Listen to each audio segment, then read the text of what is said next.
welcome to another GCSE Computer Science video with me, Mr Goff, from MrGoff.com. Today's video will be focusing on hardware and software. Hardware is the physical components of the computer system. It includes things like CPUs, disk drives, keyboards. In fact, it's all of those parts of the computer that you can physically touch. Software, on the other hand, is intangible, meaning much like MC Hammer, you can't touch it. Software refers to the programs that we use on the hardware. It can be further split into two distinct types: system software and application software. We'll take a closer look at each of these now. System software is software that assists in the running of the computer. By far the most important piece of system software is the operating system. You may be familiar with some of the operating systems pictured below: Mac OS, Windows, and Linux. System software also includes utility programs that help the computer to stay healthy. Things like the disk defragmenter, file management software, auto backup software, libraries, and even program translators. Applications software is sometimes known as productivity software because it's the programs that let us get stuff done using our computers. It includes office software like word processors, spreadsheets, databases, and presentation software.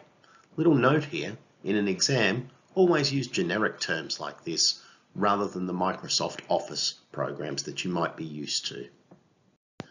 It also includes games, accounting software, web browsers, email clients, in fact anything you might use that isn't for the purpose of keeping the computer running.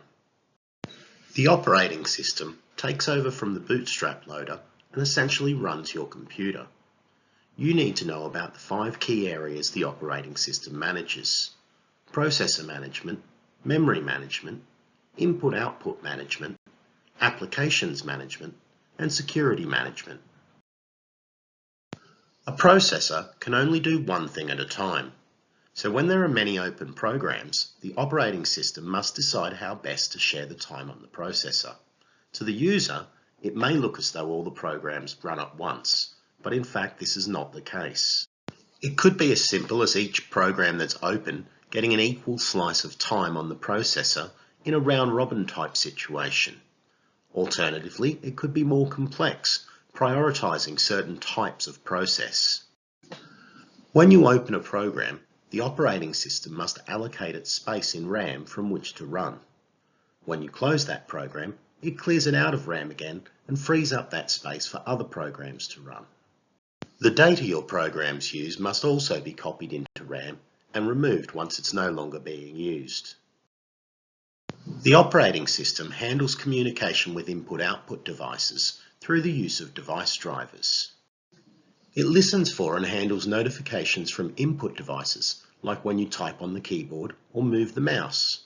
And it handles data that needs to be sent to external devices like the screen or your speakers.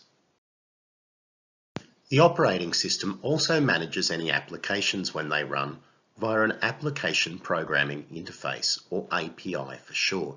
This is because the applications need access to functions performed by the operating system.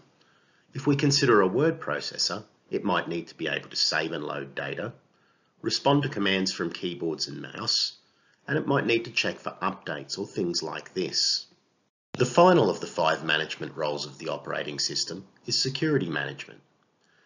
The operating system allows you to have a system of usernames and passwords that lets you give different access levels to different users and monitor usage on the system.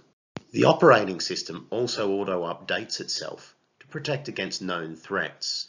It also allows you to do things like encrypt and password protect certain files and folders. That brings us to the end of this video on hardware, software, and the role of the operating system.